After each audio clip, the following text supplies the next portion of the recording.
Good day and welcome to another episode of Culper's Canteen Cup. We're on episode 39, and I tell you what, listeners, guys and gals, you're in for another treat. So we've been getting a lot of, I was going to say positive feedback, but I guess it's negative feedback that folks are tired of looking at our three ugly mugs on YouTube. So we needed to bring on some eye candy, and hopefully she doesn't take offense to that, but we had to bring on some other guests that were a little bit easier on the eyes. So you should start to see a little bit of a trend here, and hopefully it gets a little bit more visually appealing. But before we get into our guest, quick shout out to Carlton Zeus, again, letting us continue to use his intro music royalty free. Hopefully it stays that way, or maybe I shouldn't have mentioned that because maybe he didn't know that. But anyway, check him out on Apple Music, or you can go to www.carltonzeus.com and listen to some of his tracks.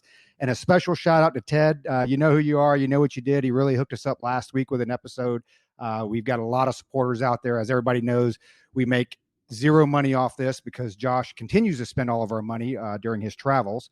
But what little we have left, we really can't spend that on anything, production or sound quality, as you can hear, or video, as you can see. But he really went out of his way to help us out with some issues that we had last week. So on to our special guest. So this week we have somebody that's a little close to where I'm at. I'm out here in Phoenix, Queen Creek. And she is your current student, correct, at ASU. So Rae'Lee Klein, born and raised in Cheyenne, Wyoming.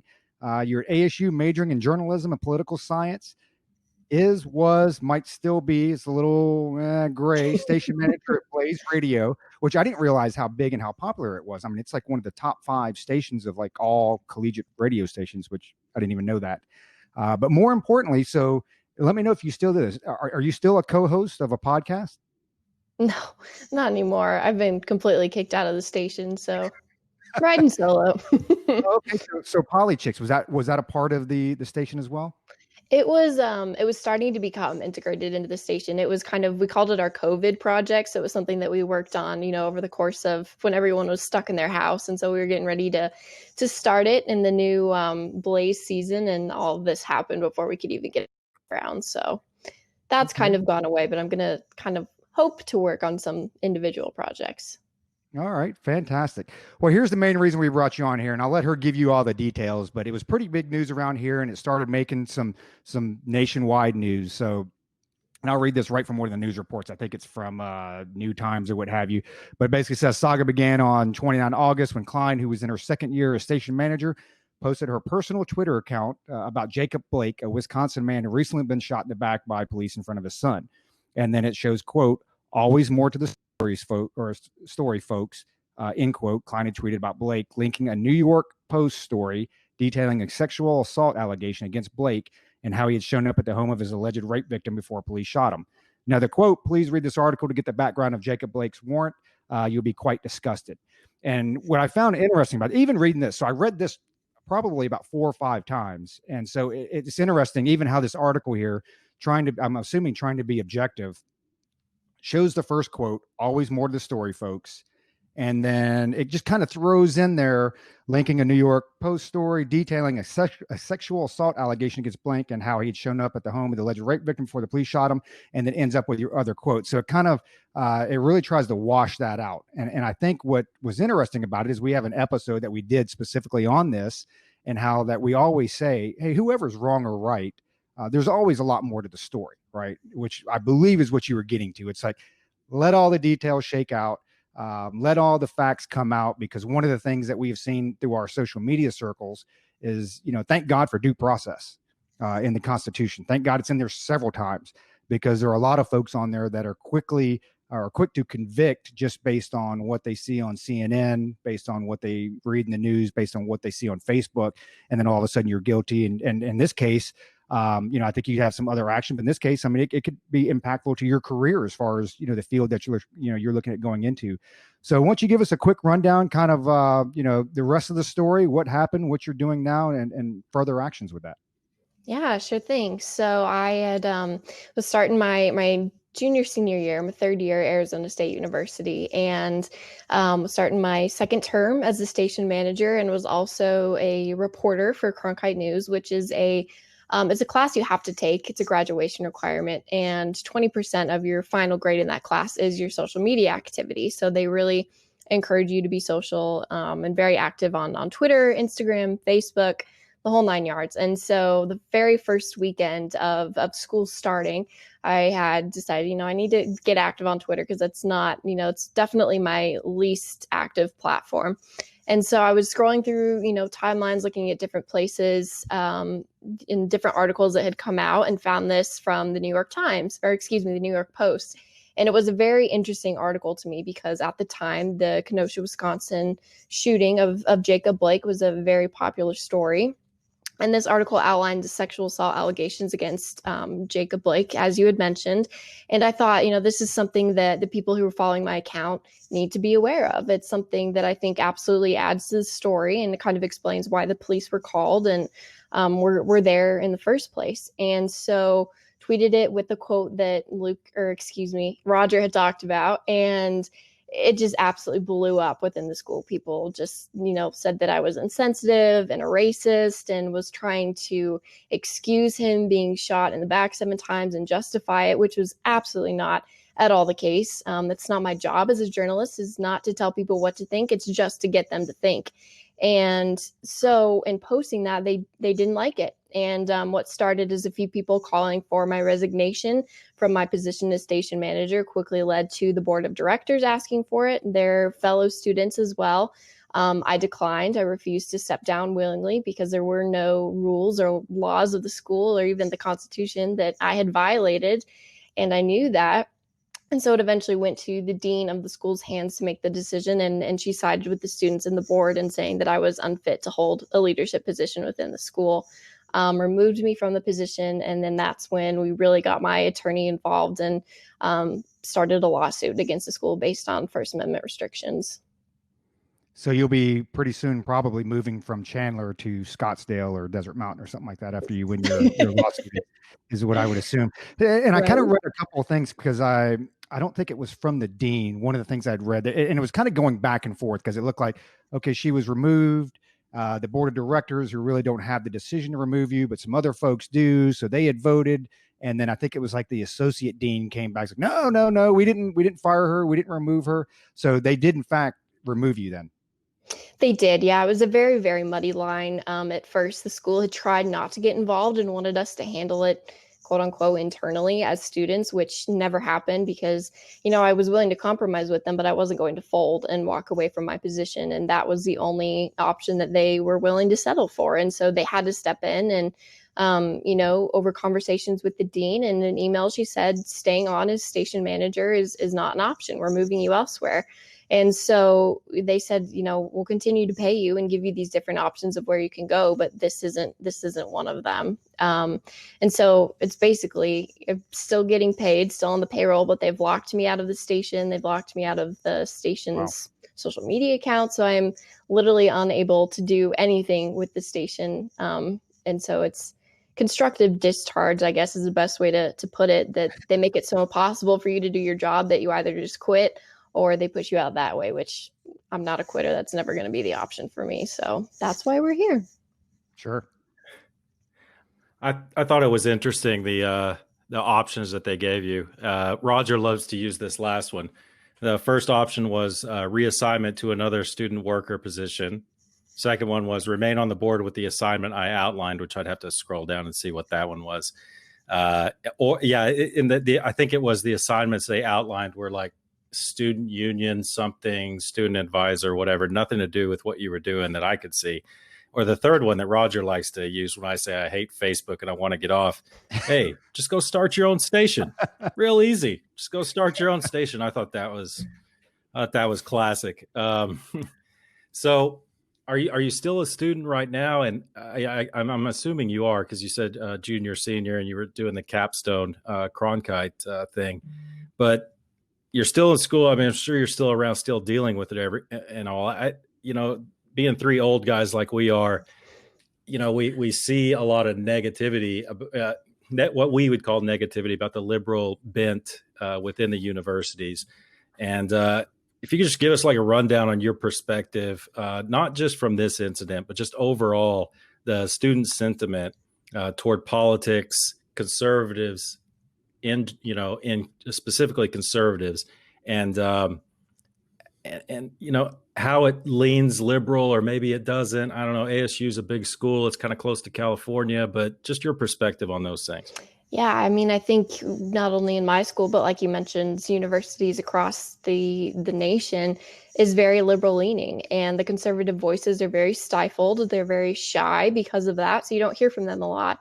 In my school specifically, and within the Cronkite School, there's a lot of what people like to call social justice warriors, where they just get absolutely fired up about all these social issues, which is fine. You know, if that's what they're passionate about, then go for it. But you can't allow that for one side and not for the other, and try to bully the other side into silence. And that's the issue that I've had with it, is so many students within my school and across the country have came to me and said, hey, I went through something similar and I didn't get a chance to speak out about it, or I wasn't, courageous enough to speak out about it for fear of the future consequences. And it came to me as like, I have nothing to lose by telling the truth and by bringing some light into this, that it is absolutely liberal leaning, and that's not what it's supposed to be. These institutions are supposed to be, the first place that ideas and thoughts and feelings can come to light, but that's never going to happen if one group of people is continually being stifled and shot down and canceled, so to speak, because it just breeds fear and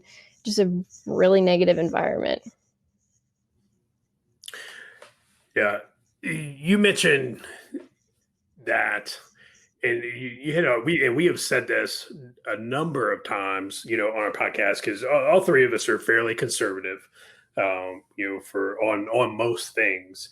And when you mentioned, journalists are supposed to tell you the news, or here's what happened, and then allow the viewers, the consumers of that, decide how they feel about it. Right. That's not it's not the journalist's job to say, this is how you should feel about it. And I think that is absolutely spot on. I think that's what's been missing in the mainstream media on both sides for a very long time, probably ever since the 24-hour news cycle started. And they decided, we got to fill this space with something. So we'll get a bunch of pundits on here to tell you how you should feel. And so I think, today I just kind of worked out perfect to have you on with Jack Dorsey and Mark Zuckerberg and folks testifying in front of Congress today. I don't know if you got a chance to catch any of that, but I would love to hear your thoughts on kind of, if you did get a chance to watch it, and two, kind of what are your thoughts on social media platforms when it comes to, them being a platform versus a publisher, and what do you think the way ahead for those folks are? Yeah, I mean, I got to watch a little bit of it. I was, of course, in class, so kind of tuning in and out of it. I did see Ted Cruz just absolutely give him the hammer on getting the full truth. I think that Yes. Zuckerberg and Dorsey are handling it very, very differently. I think Zuckerberg's just trying to kind of crawl under a rock and hope it goes away. And Dorsey, he's doing a lot more talking, a lot more action, I think. But I do absolutely believe that there's an overwhelming amount of censorship going on with these social media platforms. And, it's a pretty obvious, maybe not obvious, but known fact, for us as journalists, that most people and younger generations get their news from social media. And when you're getting these platforms that are monitoring what can be said and what can't, and monitoring other outlets like the New York Post from being able to post their discoverings and their findings, it's absolutely censorship. And it's such a big issue, I think, in America, and absolutely needs to be dealt with and further investigated. And it's time to hold their feet to the fire on this, because it's, hurting nobody but the American people. And that's the saddest reality of it, I think. I personally like when they act Jack, who elected the Ayatollah in Iran. He's like, I don't know. It's like, he's a dictator. He wasn't elected. Exactly. So Crazy. as far as your role as a journalism student, this kind of dovetails off what Josh was saying. What are the teachings like there? Like, as far as your instructors and the faculty there, I mean, obviously a lot's being made with President Trump over the last 4 years and the news cycle. And don't get me wrong. I mean, some of it he brings on himself. I get it. It's part of how you fire up your base, and it's me against the media and it's me against the world, the whole Tupac line, but it might be before your time, but back in our day, it was us against the world. But from the faculty and their perspective and what they teach right now, especially because you have all of this going on, are they delicate in this and how they present it, or are they objective? Like, hey, look, here's what's really going on out there. Here's, as a journalist, how you should be presenting facts versus, because there's a big difference between being the 5 o'clock news at night versus Tucker Carlson, who's an editorial, it's opinions, right? So are they careful to separate those two and tell you which side of that line you should walk, or how is that being taught? I've had professors that are kind of both ways, I would say. I've had some that have straight up told our class, you're not allowed to use Fox News as a source because it's so unreliable. And I've been told I'm too Fox Newsy as a student, and I'm going to fail at journalism. And then I've also had professors who have done a fantastic job of making sure to teach to get both sides of the story and to be authentic and truthful with your audience and constituents as much as you can. So I think it's a little bit of both. The overarching issue that I have with it is that they try to teach so much to be unbiased and not talk about issues that it's a little bit hypocritical in the way they handle other situations like my own. But it's also that they try to make you so much of a robotic journalist that they take away who you are as a person. And, I've been told that I'm a white woman from Wyoming, so I can't talk about issues, with African-American shootings, and I can't, go on certain beats because of my background. And I've had other people whose parents are immigrants, and they've been told, well, you can't cover this because your parents are immigrants and you can't talk about this. And it's just harping so much of you to give up who you are. And that's not what I signed up for when I became a journalist. I'm proud of where I came from. I'm proud of who I am, the way I was raised. And I think that everybody should feel that way. And so I think that's kind of the issue that I have with the way that my institution is going about teaching things. And I think that rings true for a lot of journalism schools, unfortunately. So no matter, they're trying to tell you to be unbiased, but not holding it through all of their classes, or maybe they are, and they're just making you out to be this robotic newscaster with no emotion. And that's I don't think what news is or is supposed to be. Too Fox Newsy. That's pretty good. Too Fox Newsy. One of the things, and Josh, because Roger cut him off, he has a bad habit of doing that over the past 4 episodes. So after I get done with my question, I'll kick it to Josh. But one of the things we talk about is we find it very difficult to have a warm place in our heart for journalists these days. And as I'm sure you could probably imagine, with a lot of the bent that goes on in the media, the New York Post thing that came out, although that doesn't have much to do with journalism, more to do with social media giants and Section 230 of the Communications Decency Act. We're seeing that the public trust, I think, is kind of waning, and the old gray lady, the New York Times and some of the CBS, NBC, there is no Walter Cronkite anymore. Mm-hmm. There is no early Peter Jennings, things like that.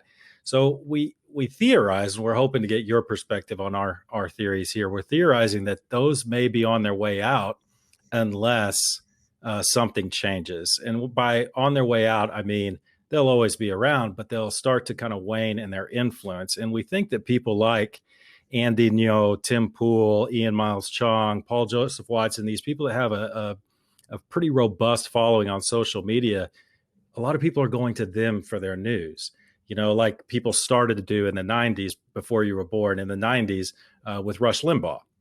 And now radio is still there, but we're seeing social media, a big surge of that.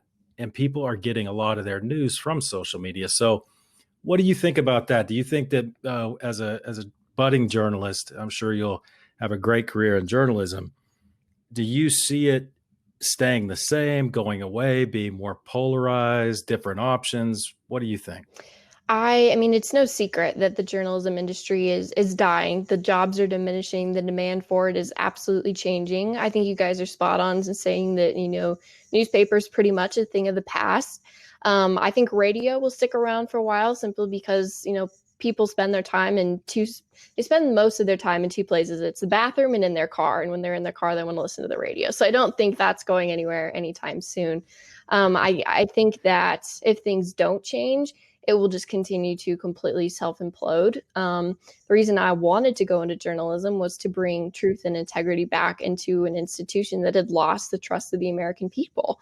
And if we don't have that, our industry it's worthless. It doesn't exist.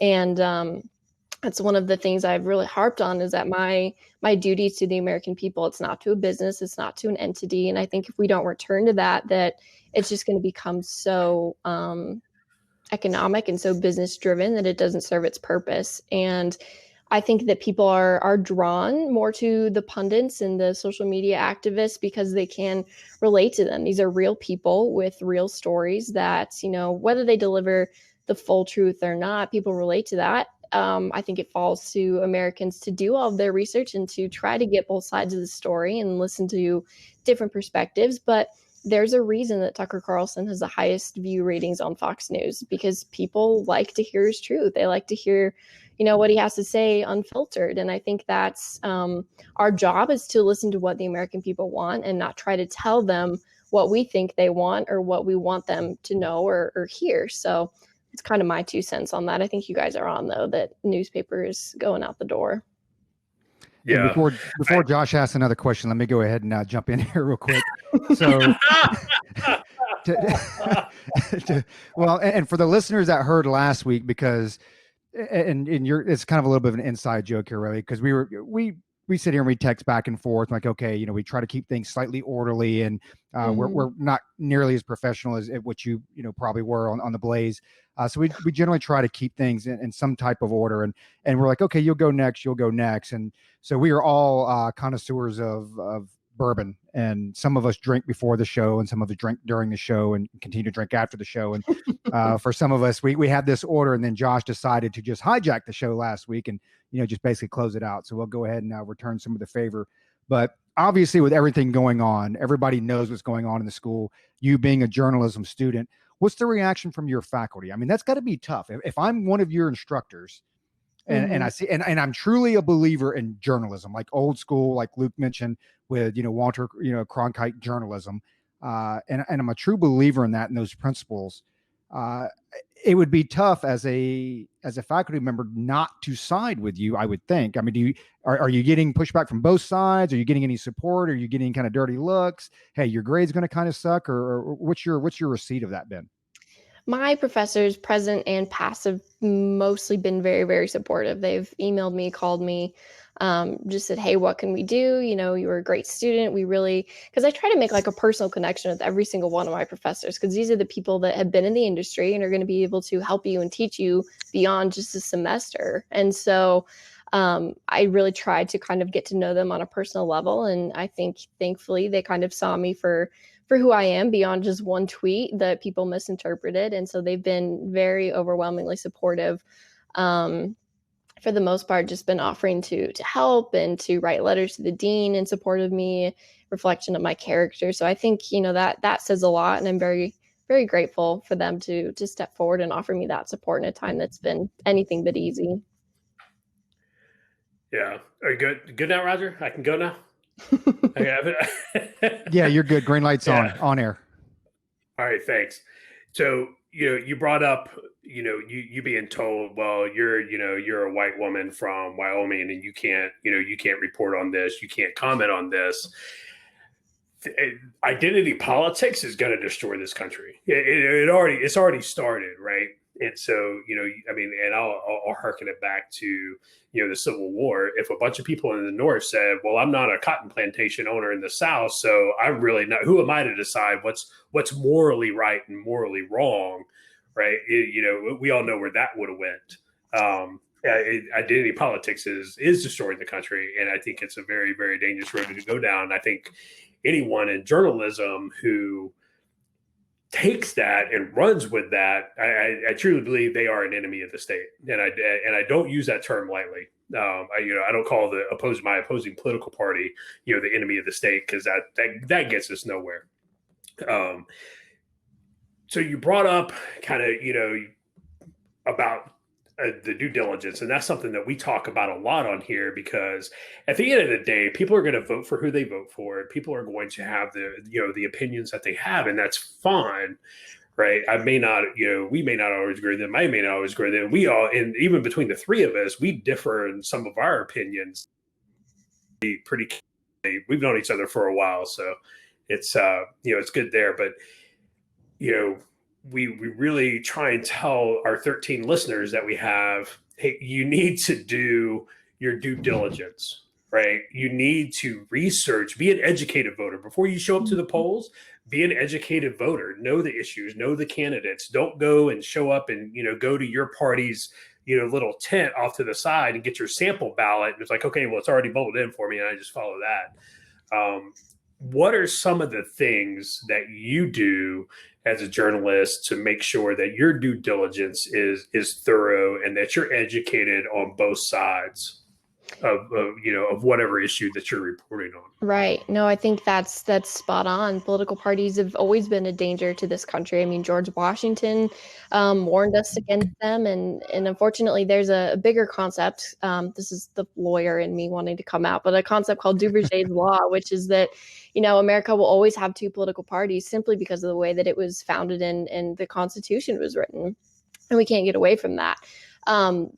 But what I try to do and try to encourage my constituents to do as well is to have conversations and listen to people that don't agree with you. You don't have to, let them convince you to think that way, but it's so important to just listen to them. And I think that's been one of the biggest eye openers for me going through this, is that so many of my peers and even friends are just like, oh, you're conservative, we can't talk, we can't be friends, we can't have conversations. And it's like, what? That's the whole point of having different ideologies, is to be able to sit down and talk about them. And if I don't change your mind, and if you don't change my mind, that's fine. But at least we understand where each other are coming from. And I can walk away from that conversation not thinking, differently about people. I don't judge people on their political party. And I don't think that's what we should be doing as American people. We should be not even judging each other, but just recognizing each other as a person, and basing each other off of morals and values rather than just if there's a D or an R on their ballot. And so I think that's what's really missing, in the education system, is listening to each other and not talking so much, which we love to do as journalists. We never shut up, but I think listening is, twice as important. Yeah, no, you're 100% correct. And for us, being Army guys, former Army guys, we look at it, the Army's mission is, basically when politics fails, when that discussion, that exchange of ideas fails, right? Our mission is to, kill people and break their toys, right? We never want to get to that point, because we all know what that brings, and we all know what that looks like. And the rest of America kind of doesn't. And I think it's easy for the rest of America to say, well, I'm just not talking to the opposition, when at that point, the only thing left, you go from being in 1850 to now you're in 1861, and there's only one thing left at that point, and nobody ever wants to get there. So no, that's, and that's what I really feel like college, especially the college area, is supposed to be. That's supposed to be, a petri dish where people are sharing ideas, sharing opposing viewpoints. I don't agree with that. What do you think about this? Because, folks are young then, and that's where that foundation, I don't want to say of values, because that should start at home before you even get to college. Right. But that's where, some of those, hey, I can talk to somebody with an opposing viewpoint, and, being offended is not a third option. You can either not say anything, or you can say something back, and your argument is either good or bad. Mm-hmm. Right. Being offended is really not a valid third option. That is just kind of is what it is. So no, I 100% agree. And I'll throw it back over to Roger, but hey, when you make it big, don't forget us over here. No, and I think you bring an absolutely good point. I want to thank all three of you for your service to this country. It's, something growing up in a military strong state I've always had a deep appreciation for, and you guys are what keep this country together. I truly believe that. And, there's a battle that we have to fight here at home as well. And that's to protect this Constitution and these amendments, and to make sure that what you guys, sacrificed and went out there for is being protected at home. And if we don't do it here, it's not going to be respected across the country and in the world. So. No, definitely appreciate it. And Josh, the doomsayer always comes out because Josh lives in 1861, so he's never moved beyond that. And he's the truest of the, hey, we're going to go free the shit out of you, which I believe in a lot of times. But couple closeout questions. So when you look at short term, near term, or short term, long term, whatever happens with the lawsuits and whatever happens at school, is there a chance that you ever go back, as the station manager or working for the radio station? And is that something that you would want to do if offered? Yeah, I mean, that's the plan. That's what we've asked the judge to do, is to consider reinstating me into the position. And I absolutely plan to go back in and lead my station the way that I've done the past year and a half without any complaints. One tweet isn't going to change my character. And the people that know me know that I've been able to lead the station to the third best collegiate radio station in the country. So I have every intent to go back there and finish the job that I was hired to do.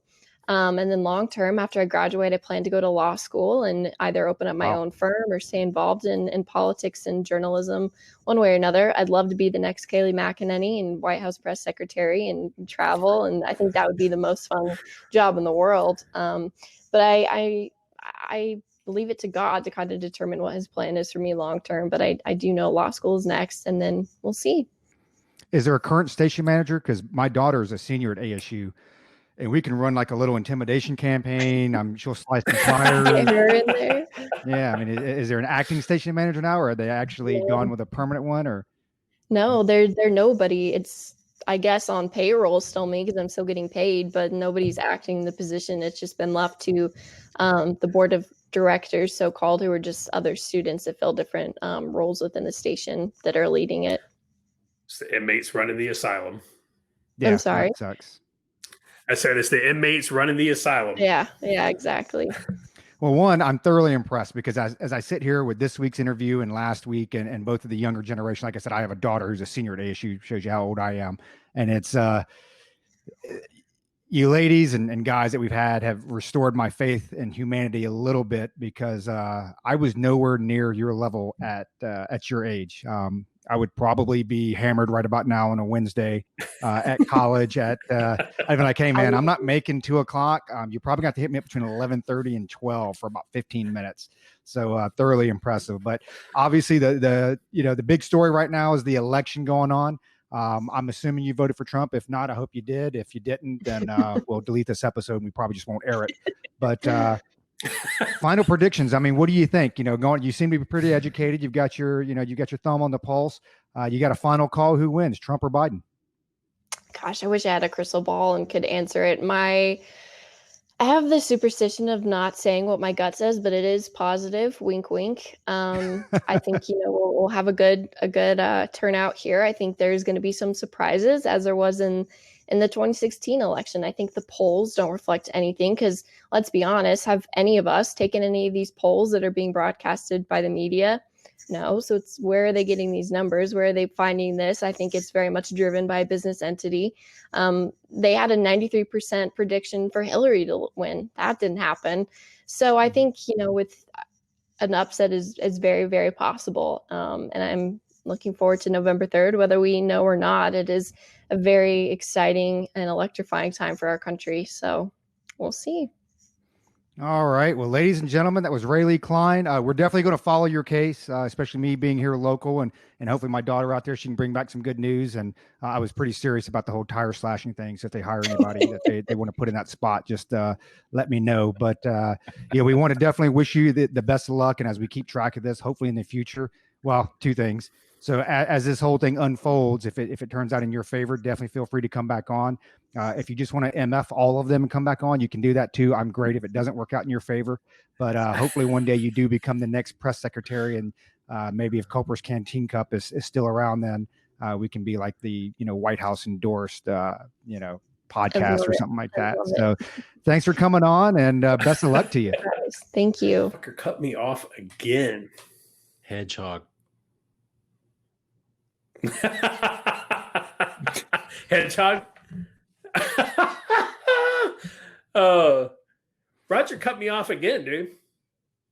But didn't hesitate. You shut the fuck up so I can roll into the rest of this audio piece. We have a podcast that we record over top of this. All right, folks. So that was Rae'Lee Klein, a student out here at ASU. You heard her story. We'll be sure to track her story and invite her back with some changes. And, I don't know, Josh. I mean, I tell you, it's, we were kind of joking with her a little bit after the interview. It's amazing now. I mean, one, thank God that social media wasn't around when we were kids, because, I mean, we're bad enough as it is on here now, and we can edit much less with stuff like this. But, I didn't necessarily see anything wrong with her tweet. It's just like, hey, wait for the data, wait for the facts to come out. But it's crazy because so if she's being punished for that, then what should she have tweeted? Convict this guy, forget about his due process, forget about the Constitution. This guy is guilty, let's hang him, let's execute him. I mean, so if she'd have done that, which she'd have been because that's what they're saying what she tweeted was wrong. So if you take the opposite of that, right, then would she have been fine then? Well, I guess she would probably still been the station manager. Yeah, no, you're absolutely right. We have convicted more people in the court of public opinion than I think we ever have in our, in the actual judicial system. And it's dangerous. Like, that's just, I mean, it's, and you've said it multiple times. It's an incredibly dangerous thing. Like, due process is there for a reason. Is it perfect? No, absolutely not. It's not perfect. But there's nothing out there that I know of that's better. It's like, hey, wait for all the details to come out. Wait for the facts to come out. Wait for the evidence. We have seen it time and time again that, things did not happen as, initially reported. And, I mean, even from us, even from our days in uniform, we all know initial reports are almost always wrong. They're almost always wrong. Yep. Right. You've got to let the situation develop before you can start making, decisions. It's just initial reports are always wrong. We saw it in the Mike Brown case. We saw it in the Trayvon Martin case. We've seen it in the Rayshard Brooks case. The guy in Minnesota. Jay Simpson. Well, no, I mean, and here's the thing. Here's the thing, though, is the media can come out, and I'll use CNN as an example, right? So they can come out, take a wild guess out there, go ahead and convict in the court of public opinion, and then never have to go back and correct any of that. But you take anybody, and in this case, a student that comes out and says, hey, let's wait for the facts, which surely, she would have continued to follow up on it later if something would have happened or whatever. But you're guilty for doing that. You're better off in the court of public opinion if you just go ahead and just spitball some dog shit up against the wall. And if it's wrong, you just never have to go back and correct it. Right, Luke? Well, I don't really ever want to be a lawyer, but if I was, I would only want cases like this one, because if you read the complaint, it's pretty much cut and dry. It's a 7-page complaint.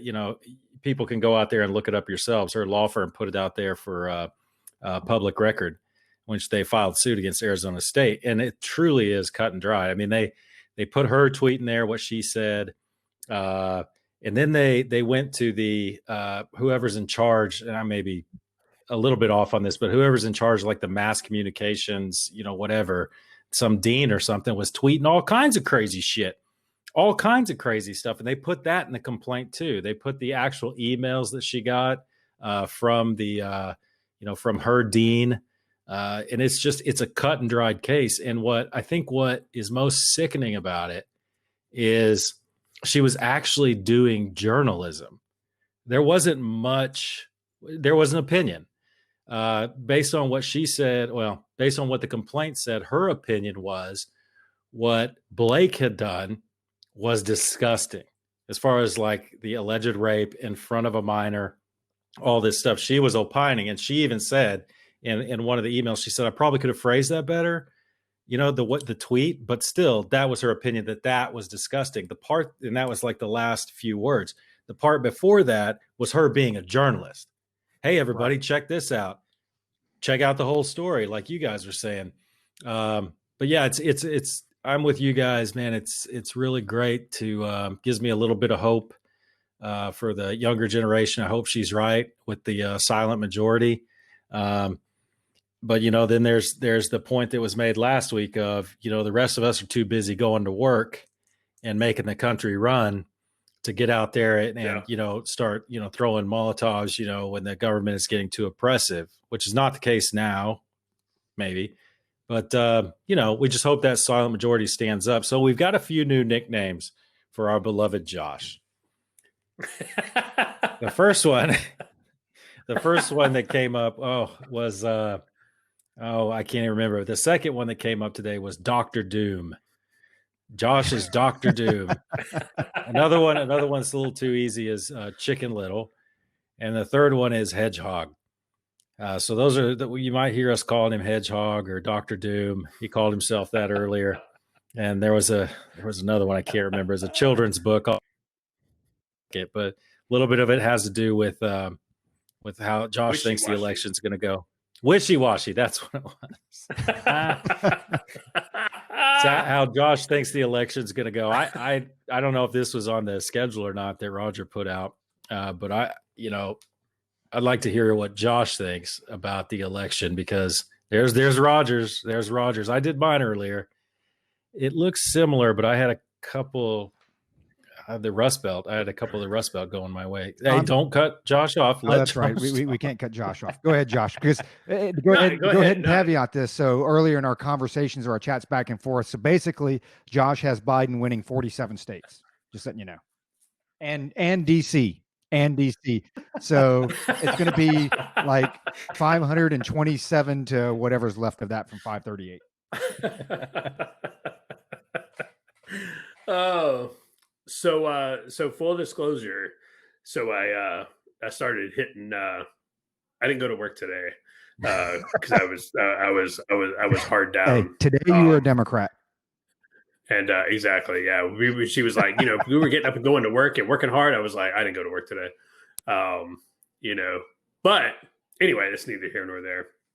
I was feeling pretty rough. I didn't.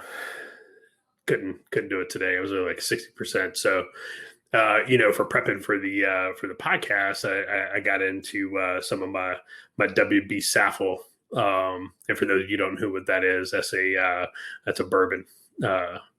And so we started going back and forth, and so part of that, probably 60% of that was me, you know, trying to get Luke and Roger fired up. You know, I am a pessimist / realist by nature, so I tend to default to that. Always, you know, you kind of expect the worst, and then if good things happen, then you're like, hey man, it's good. I feel good. I feel better about it. And just go back to 2016, right? Everybody went to bed that night. I didn't stay up and watch all the returns. You know, everybody went to bed that night and they're like, well, when I wake up in the morning, Hillary Clinton's going to be president and we're just going to, you know, it's going to suck for the next 4 years and we'll try it again. And, but I don't know what it is, but something tells me that Biden is going to win this election. Not because of all these states, all these voters that, you know, not because there's a bunch of people energized for Biden, but because there are moves in place, you know, and it's not just based off of one James O'Keefe video, Luke, you know, that tells me that Biden's not campaigning. Biden's not campaigning for a reason, right? I mean, that dude called a lid 9 days before the election, right? And I know we're 6 now, but that dude called a lid 9 days before the election. So that tells me one of two things. Either he knows that it's impossible to win, so he's not going to expend the energy. Well, one of three things, right? Or number two, his campaign is like, we cannot get you in front of a microphone because you're going to say something stupid like, we're going to end the oil industry. Bingo. Right? You can't answer questions about Hunter. Bingo. Or three, you don't need to, man, because the fix is in. If the fix was in, Barry wouldn't have been up in Michigan because he's supposedly up 15 fucking points. No, and I get that, right? And so you're absolutely right. And I get that. Barry wouldn't be out campaigning. They're going to do their first joint campaign stop, I think, tomorrow or the next day, right? First time in this entire process, even during the Democratic primary, that Barry is going to campaign in person with. So let me ask you this. Sleepy Joe. Do you now see why, because it all came together for me the other day. I see why Barry didn't come out and endorse Joe Biden during the primaries. Because he knew the Hunter stuff was going to come out. Exactly. It's clear as day to me. Clear as fucking day to me. Yeah. I don't trust this. I don't trust the system and the process to take the proper precautions to ensure that there is no shenanigans and no voter fraud, right? So, dude, the ballot harvesting is happening, right? And so I look at that James O'Keefe video, and now Luke's head's about to explode. I look at that James O'Keefe video, and I look at not only the one in Texas, but the one up in Minnesota, right? So I look at that one, and it's kind of like when I spent 60 days on the border in the Boot Heel in New Mexico, sitting on top of a striker, looking through the LRAS, watching illegal immigrants come across the border. For every 10 that the Border Patrol caught, 200 got through, right? For every 100 pounds of cocaine that the Border Patrol seizes, how many pounds get through, right? So you got, you caught a couple people ballot harvesting. How many people did you not catch? And I just look at it like that, man. I look at it and I go back and I look at the last probably 20 years of the resistance movement that the Democrats have put in place and the Republicans haven't done shit about, right? The Republicans, the Trey Gowdies and the Ted Cruzes and the Lindsey Graham, they haven't done shit about. The Democrats now control the media. The Democrats, we just heard Rae'Lee talk about it, right? A lot of the, our educational system, our institutions. And what did the Republicans do? What did conservatives do during this whole time? Well, I don't want to say anything because I don't want the rage mob to get me. They acted like they were in England, on the fucking fox hunt, and they were going to go have tea afterwards, and it was very, very formal, very. Hey, man, the Democrats have been in a fucking street fight. They're rubbing a toothbrush on the asphalt, making a shank. You guys are back here trying to have a proper fight in a sunny meadow on a Sunday afternoon. They're like, fuck that. We're in a street fight. And I don't put it past the Democrats to steal it. Like, I don't. And I think they have. I think they've been planning this for a while. So you called Biden, and I went through his before I throw it to Luke because I'm cutting everybody off today. I got some points to make. So I did some math. So you called Biden, and when I look at Arizona, Texas, Florida, Georgia, and Ohio that you said Biden was going to take, that takes him to 362 electoral votes, Luke. Yeah. Yep. Well, Josh, there's giant veins bulging out of Josh's forehead from all those strained metaphors he came up with just a second ago to justify some nonsense conspiracy. Hey, Russia, you listen, our listeners in Russia, you don't even have to do any operations because now you've got Josh without even your meddling. You've got Josh questioning our whole system because I just can't imagine how, if it's true, then how in the hell did Ronald Reagan get elected? Trump is the president, right? He won in 2016. Yeah, he did. Okay. All right, just making sure. Because, man, the Chicken Little over here, man, it's fucking crazy. You're going to come around, Josh. You're going to come around, and it's probably going to be over the weekend. You're going to be like, guys, you know what? Yeah, they're cheating, but our side's cheating too. And I think those two are going to balance each other out. And I'm back on board the MAGA train, man. I hope you're wrong, Josh. I really do. I think you're right. I don't think personally, I don't mean to demean you, but I don't think that if Biden wins, it's going to be because of ballot harvesting. It's just going to be because I'm out of touch. I don't spend enough time. I don't have enough friends who I understand would vote for that man. I know there are a lot out there, but I have a feeling. I have this feeling. It came about over the past few days. It's like it's the energy level. I like your three things about Biden, why he's not out there. I tend to go with it. He's just not capable of doing it. And I also think that I really don't think the Democrats expected to win this time. I think they know they've got a chance, but I really don't think they sunk a lot of effort into this whole thing.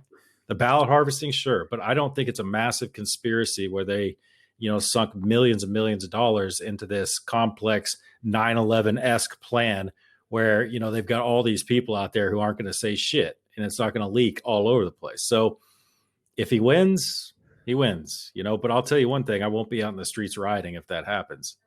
The other side will. I won't and either. We'll get to see it because Trump. Dude, and you know what? And just like I told you guys, I hope I am wrong. I hope I'm wrong. I hope, next week at some point, it's not going to be on election day, but I think a couple of days later when, the thing kind of finally flushes out, I hope both of y'all are look at me and be like, you were absolutely 100% wrong. But just because I say that doesn't mean I'm off the MAGA train, man. I voted today. I early voted today.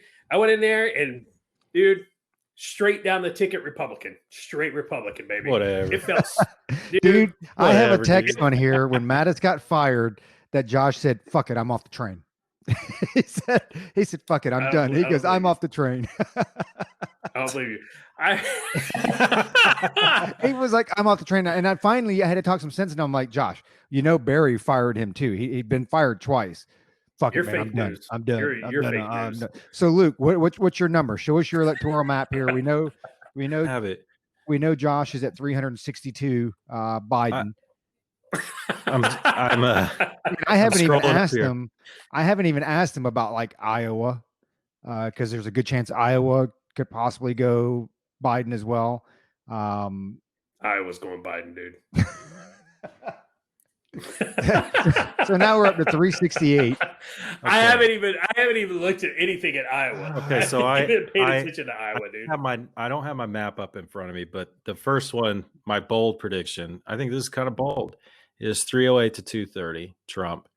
I think it could even be 311 to 227, and best case 315 to 223. But I'm being very, very. I like your first number. I'll say I'm thinking outside of the box on this one, and I have a few theories on how things are going to go that I don't think the media is expecting. I've said it like 5 times to you guys today. Like Josh usually says this stuff 5 times to us. It's great because we tend to polls shape opinions these days. I think that's very, very obvious, and I think the closer it gets to the weekend, the more they're going to start playing a hedgehog, right, Josh? And they're going to start narrowing the race because then it gives them more credibility because no one's going to remember what they said in September of 2020. And it gets neck and neck, and plus it boosts ratings. So I don't know, man. So you've got 310 as not best case, but that's your predictions, 310, which I think, I went with, I've got 288 Trump, 250 for Biden. I could definitely see the 310. There's a couple of factors out there so I'm not sure Arizona with 11 votes goes Trump. I think it will, but it's a true swing state depending on how many people in Maricopa County show up. What I didn't give, and this of course is Pennsylvania going to Donald Trump as well. What I didn't give him, and this is kind of where I'm balancing the 3 out or hedging my bet, is I didn't give many of the Rust Belt. I didn't give Minnesota, Wisconsin, or Michigan. And I figure, if he grabs one of those and Arizona doesn't, it's basically a wash. Minnesota with 10 votes, Wisconsin with 10 votes, Michigan with 16. He'll pick up a couple, he'll lose one, he'll still be fine. So I could see, because I'm not a big believer in, what was it, Wisconsin, that was it ABC said he's up by like 7, or Biden's up by 17 points. No, there's no Come way. on, man. Yeah, it was Minnesota. There's no way. If Biden's up in that state, he's up 3 or 4 points. That's it. That 17 is absurd. So I think Trump takes Michigan. I really do. Whitmer is hugely unpopular from the COVID lockdowns. Hugely unpopular. And I think the last poll that came out, and I think it might have been a Rasmussen poll, I have to go back and look, had Trump up in Michigan like +6 or +7, well outside the margin of error. And I think that, I think Trump takes Michigan, not a problem. The Rust Belt, I think Ohio is a toss up. I think PA is going to come down to how many people show up. I think if, a lot of people turn out, I think PA goes to Trump, especially with, what's going on in PA, the last two PODs That's a period of darkness for those listeners who don't know that. So I think PA goes to Trump if a lot of people turn out. If Western PA stays home, Pennsylvania's going to Biden. Western PA and home. That's the point. These people are not, Trump voters are not going to stay home. They're not. I hope not. I hope they don't. They're not. I pray they don't. And that's why one or more, in my opinion, this is me being optimistic. Now, this is me being optimistic, John. Maybe not realistic, but I don't know. I'm to put my analyst cap on, which I guess maybe I'm not a great analyst, but I'm telling you, one or more of the Rust Belt, not all three, but one or more are going to go to Trump for various reasons. One of which is suburban moms. The Trump campaign hasn't been campaigning toward the suburban women at all, but Biden has. I called Biden yesterday on Twitter. I think he's got the Karen vote. I think he's going for the Karen vote with the social distancing and the play it safe type rallies, whatever you want to call them. He's going for the suburban mom. Trump is not playing it that way. He's a law and order candidate, and the suburban mom out there has a long memory when it comes to riots and stuff, and that stuff creeping out into the suburbs, even if it's in Portland. We all know the Rust Belt's been hit pretty hard with that. Now, Illinois, it's not going to happen, but up there, I wouldn't be surprised to see one or more of them go. I'm with you with Michigan, Josh. I'm with you on that one, possibly, but we'll see. Yeah, I think the last number I saw out of Florida, Trump is for in-person early voting, right? It's not counting mail-in ballots. Trump is up 407, right? Mm-hmm. So that's 407K in-person early voting. Trump is up in Florida potentially. That's Republicans voting, right? So not all Republicans are going to go in there and vote for Trump. I get that, but that's a good indicator, right? That's a decent temperature to be able to measure that. And so earlier, for those of you out there, earlier we were going back and forth, and I had to bring up Texas. One, because Luke is from Texas, Brownsville, I think. And down on the border. So to go away. So I had to bring up Texas. Yeah, I had to bring up Texas for two reasons. One, mainly because Luke's from Texas, and two, because people from Texas are generally fanatical about being from Texas. So I called Texas. I was like, Texas is a toss-up, man. Texas is going to go Biden. So I was out in Fort Worth in Tarrant County here, a year or two ago, and it was during the Senate race, one of the Senate races. And I saw a lot of Beto stickers. There was a lot of Beto's bumper stickers, a lot of Subarus, a lot of man buns in Tarrant County. And everybody who's been to Austin knows that Austin is basically the Berkeley of Texas. It's a complete disaster. And so I think Texas, man, I think Texas is in play. Luke, absolutely calls me crazy. He's biased because he's from there. And it's like, the memory of the Alamo and Sam Houston are still strong with him. But I think Texas, and I'm going to go on the record right now. So if Dan Crenshaw, if you're listening, he's not listening. But if you're listening, Texas, if Texas were a person, Texas would be Mitt Romney. I said it. I said what I said, right? And so I'll throw it back over to Luke, who's laughing so he doesn't cry. I don't know where you were. I don't know where you people when you visit Texas gravitate to in Tarrant County to see all that stuff, man. God, I just love to see where you were, but I was downtown Fort Worth. Okay, well. Still, okay, I can buy that, but near TCU, I got it. But Josh, I'll tell you this: Texas will be in play. Maybe next cycle, maybe the one after that, but eventually, Texas will be a toss-up. It'll be purple, and you know what? That's almost a good thing. Really, it can be, because then hopefully, that's the 1984 in me coming out, 1988, where it's like maybe people will kind of come to their senses, and politicians will actually, people will listen to like their policies and like make informed decisions, because Texas used to be for having a Democrat governor, but going red every time in the national election. So I mean, I don't know. I still got a little bit of faith. I'm not ready to talk about moving to the mountains for the next 8 years, but I've got a little bit of hope left. So poor Roger, man, we've really been talking over here. Let's kick. I don't feel bad. No, you guys are good. You guys are good. Now I was pulling up the Real Clear Politics, their average. So when I did my electoral map, and I don't know if you guys watched the Harris Faulkner interview this morning, but she had. And it was some black guy. He was a DNC guy. He's been on there several times. He's not a regular on there, but he basically called he called Trump a racist. And Harris Faulkner was like, she actually like sat back, because he was like, just because you support Trump, that doesn't mean you're a racist, was something to that, effect. And she's like, whoa. She's like, I'm actually offended by that. He's like, and then you just see it's like, oh, I just got caught calling the president a racist. But anyway, he was talking about polls, and I kind of think along the same lines that he does, where, and even Rae'Lee, she said it during her piece, that a lot of the youth today, they just don't want to say it, right? You don't want to be beat up. You don't want to sit there and go through all the ridicule and whatever. So you have that silent majority out there.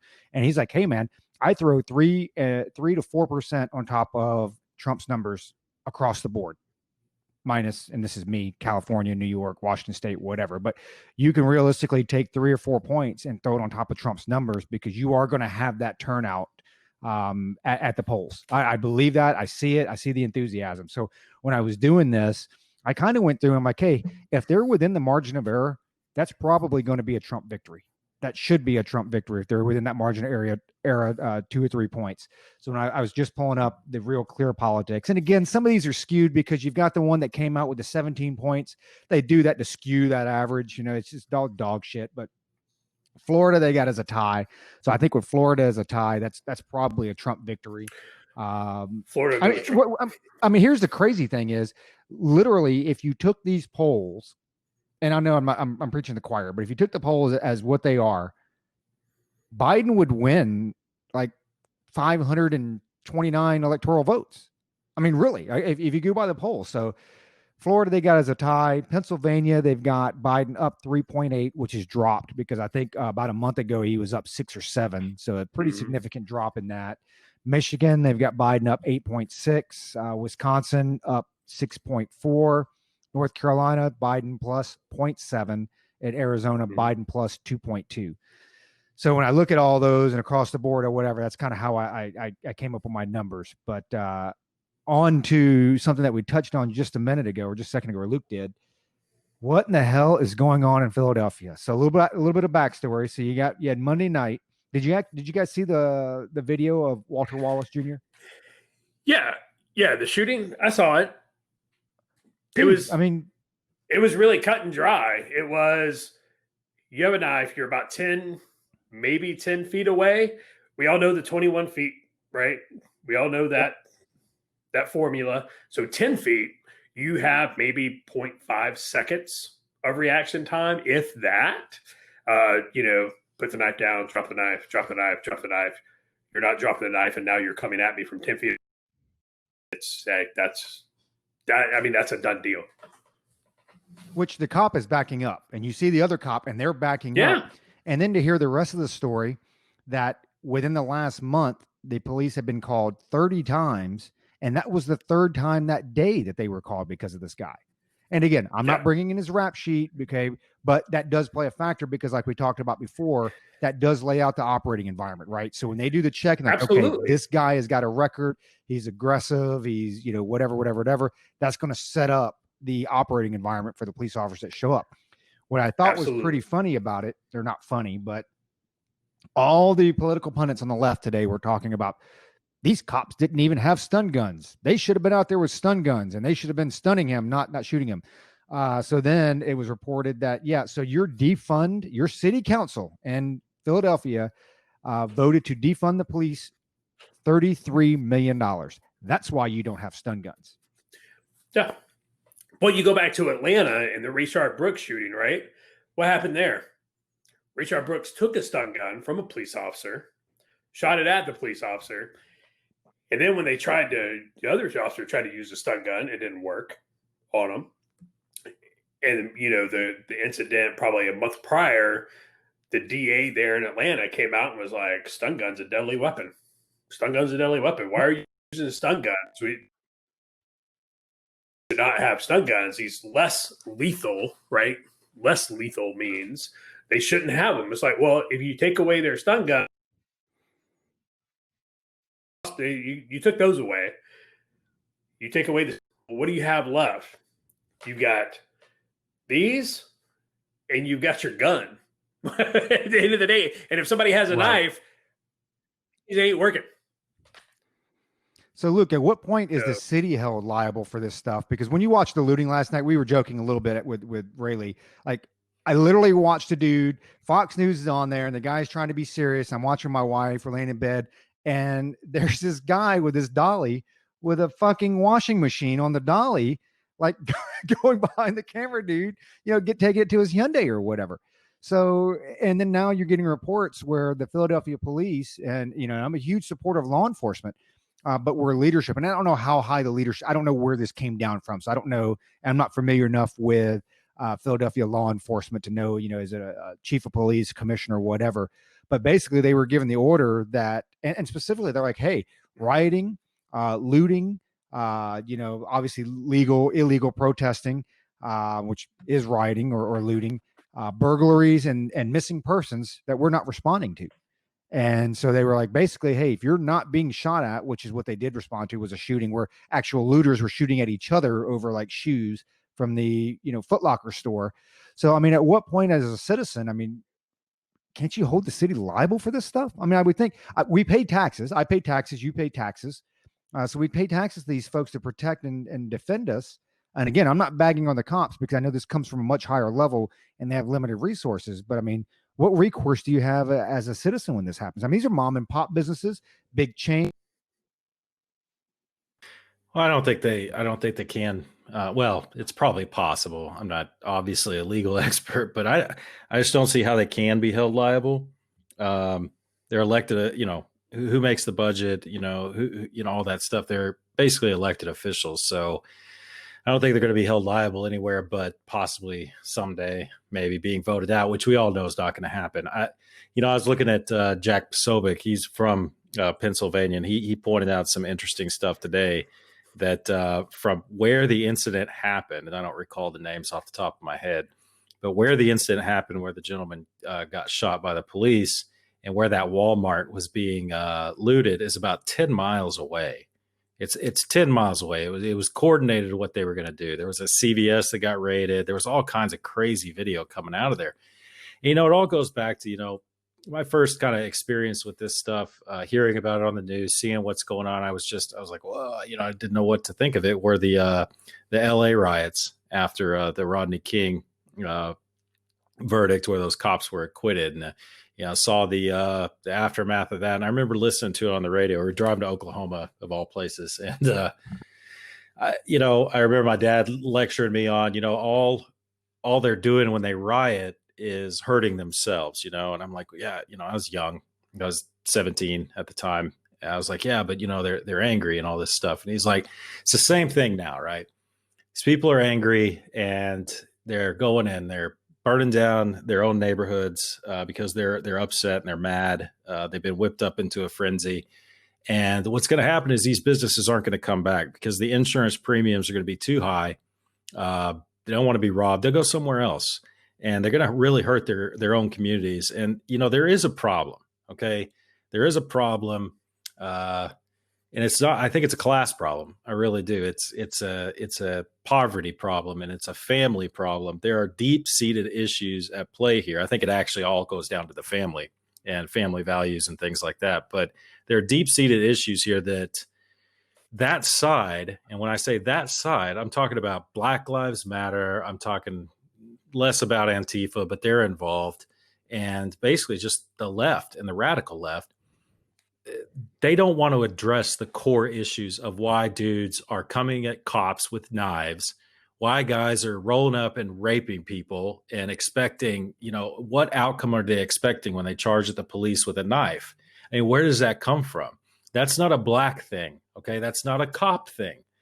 There's a deep-seated issue going on here, and it's pissing me off. And Roger's flipping me off.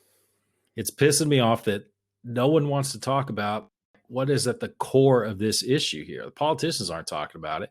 The media is definitely not talking about it. Black Lives Matter is not talking about it.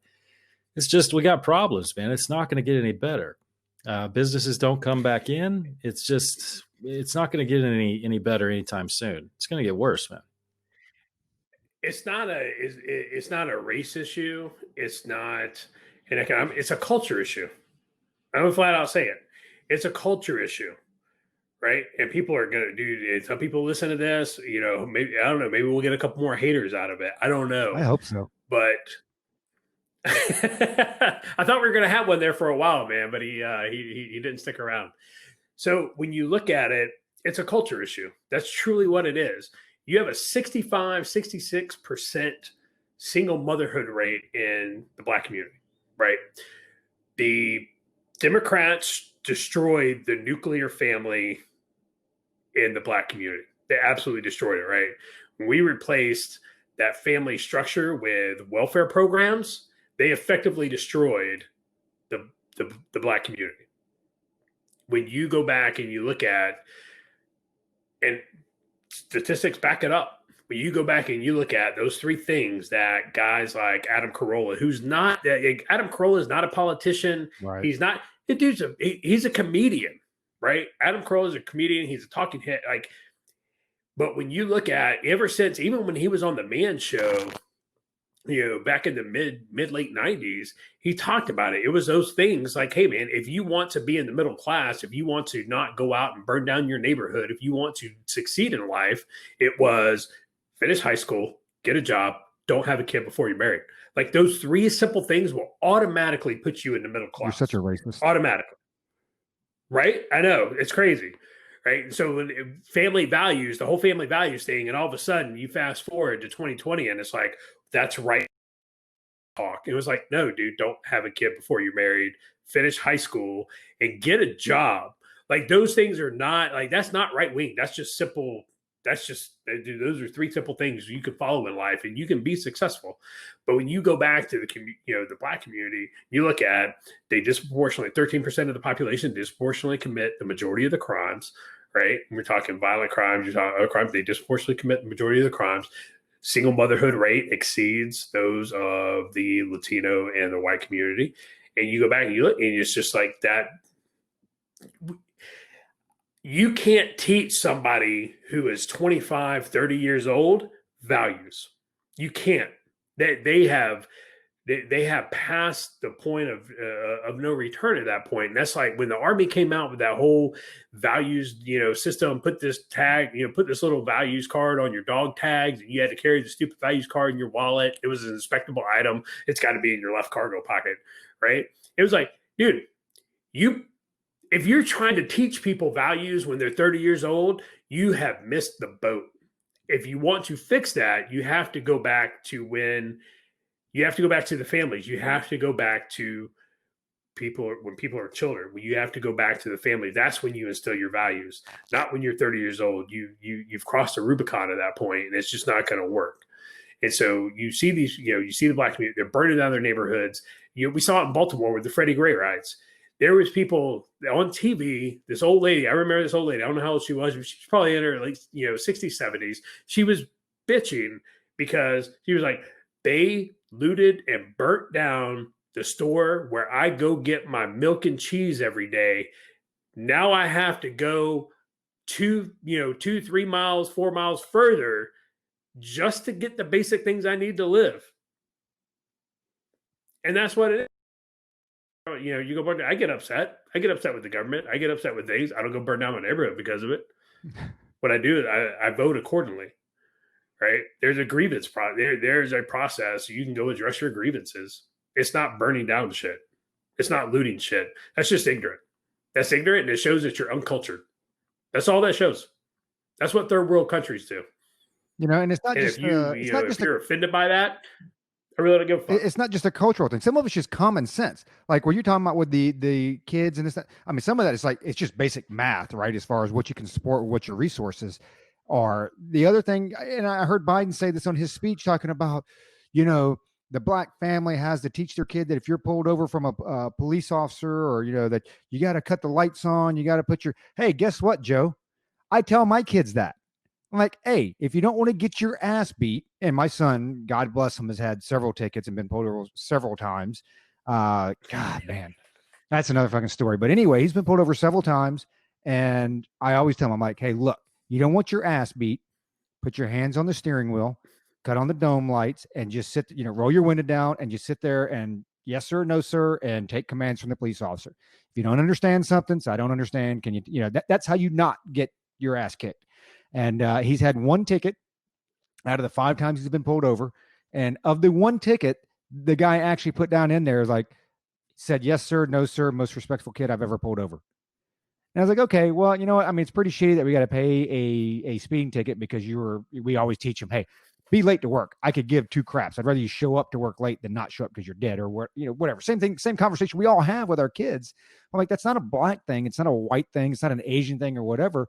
It's like, hey, man, you don't know where the police officer came from. You don't know what the operating environment is at the time. You don't know what that police officer's disposition is. And, oh, by the way, that police officer has a gun and you don't. So it behooves you to cut the lights on, put your hands up on the steering wheel, and just follow the directions. And at that time, now, because a lot of his friends are black, especially here in the neighborhood, and he's, I think sometimes they have some concerns that they express to him, like, oh man, if we get pulled over and this and that. So I'm like, hey, that applies to everybody. And so he'll make these arguments with me. And I'm like, well, you've been pulled over 4 or 5 times, 1 ticket. You ever been pulled out of the car? No, sir. They ever, pull out their damn billy club and beat your ass, with the billy club or anything? Well, no, sir. I'm like, well, you know why? It's like, if you show that you're not a threat, 999 times out of 1,000, you're going to be fine. Now, is there the one dickbag out there that's going to do that? Absolutely. And you know what? That's not a black cop. That's not a white cop. And that shitty person, like we've said before, can be a teacher. It can be a firefighter. It can be your neighbor. It can be anybody. It's just that's not a cultural thing. It's some of that stuff's just, common sense. So Luke, on the next topic, real quick, changing subjects real quick. The big news that we really passed over was the Bobolinsky. So I'm gonna let you take the lead on this thing. So did you see his interview on Tucker Carlson? Yeah, I did not. And that's what I was going to try to watch tonight. Yeah, I didn't. I haven't watched it yet. But I know the gist. I mean, I might not have been the best one to lead off on this one, but I do know that it's some pretty shocking stuff, man. And I have so much to say on this, and it really doesn't have the subject matter itself. To me, is not the problem. The problem is just not being covered. And you had the fucking Jack Dorsey coming out today, and I saw some of his testimony, believe it or not, and God, he just looks awful. Zuckerberg looks like an alien. I'm not changing the subject. I'm gonna loop this back around to Bobolinsky. But who the hell? I mean, who does Jack think he is, man? Who does he think he is? I mean, you were testifying in front of Congress, and you're showing up looking like you just crawled out from under a rock with your nasty facial hair. You look like a damn Afghan tribesman in Nuristan. It's like, show some respect, man. You're not testifying to a bunch of politicians, okay? Stop thinking about it that way. Everybody, audience out there, Jack wasn't showing disrespect to Congress. He was showing disrespect to you because he's testifying to the American people, okay? Those are the people, like him or not, who we elected to be there. So, yeah, Jack, he sure showed them looking like a dipshit. No, he showed you what he thinks about you. You're not worth me, at least like trimming my facial hair up and looking halfway presentable. The nose ring, I guess I'll forgive. It looks stupid. That's just my taste. But the dude looked like he hadn't showered in like 30 days. Dude, when you come over to my house and tell me why you're trying to screw me over, at least be respectful about it. What a coward, whatever. So I'm more pissed off that this will not see the light of day. But now what Josh is going to say after this is the same thing he said at least 15 times. This came out too late. They effed it up. They effed it up. Should have come out earlier. I agree. Maybe it should have. But think about it this way. When, according to Josh, Biden gets elected, what's going to bog him down for the first year and a half? It's going to be this, man. This is not going away. The only way this goes away is if Trump is elected. Period. So, yeah, there's some shocking stuff there. It beyond a shadow of a doubt, the Bidens are dirty. There's no doubt about that. They're caught red-handed, and a lot of people on the right seem to care. The nation, I'm not sure. I think the trend on Google the other day was, how do I change my vote? I mean, if you looked at that trend, I mean, it was off the charts. So, I mean, some people out there are thinking about that. That ain't Republicans going, hey, now all this stuff is coming out. How do I change my vote from Trump to Biden? That's just not happening. So, I don't know. That wasn't a lot into the substance, I know, because I haven't really watched the interview yet. I'd really like to watch that before I start throwing a bunch of stuff out there. But Josh, what did you think? Well, first, the two things, I think it came out too late. So I had to, I had to. Right. So I'm getting old. I'm forgetting things, and I repeat myself. I become my father. Right. I have 3 kids. I run through all their names. When I'm getting ready to get onto one, I run through all their names before I get to the right one. I'm my father. Sue me. The Bobulinski stuff. Bobulinski. I apologize if I'm getting your name wrong. Not sure you're listening to us anyway. It was. I mean, dude, you have Hunter Biden on a voicemail. Literally talking about how his deal, him and his partner's deal with these spy, and I'm quoting Hunter Biden here, the fucking spy chief of China, end quote, went sour, right? So you have a Hunter Biden on tape, on recording, talking about he was in business doing deals with the spy chief of China. And it really frames everything that his stance on China has been for years, even when he was in office, right? He was very soft on China, very lax on China. Come on, man. They're not competition for us. China's not our enemy. And Joe is just, I mean, he's been very, very soft on China. And we all knew, one, because Bob Gates, who served as SecDef for both, for a time for both Bush and Obama, highly respected, right? Bob Gates is basically Biden's been wrong on every foreign policy decision in the last 40 years.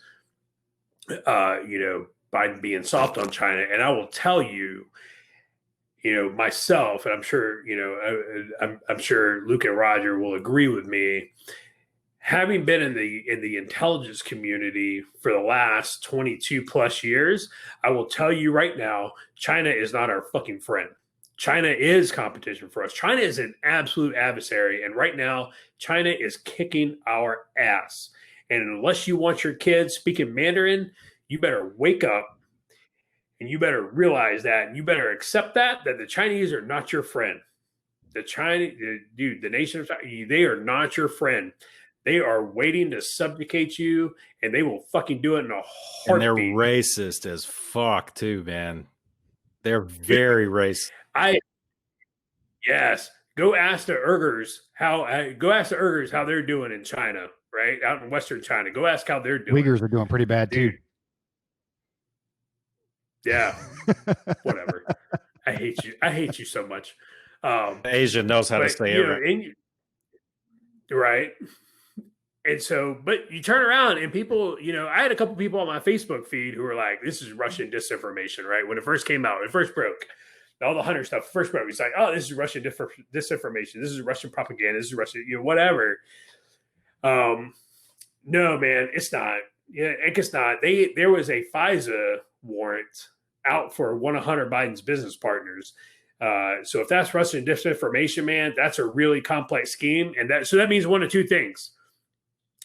That means that the FBI knew it was Russian disinformation, and they were just going to go along anyway. Or two, that the Russians were so good they just handed the FBI their ass, which means the FBI is incompetent. So you pick which one, right? You pick which one, sport. Because I know you're listening because you told me you do. So you go ahead and pick which one. We'll chat later.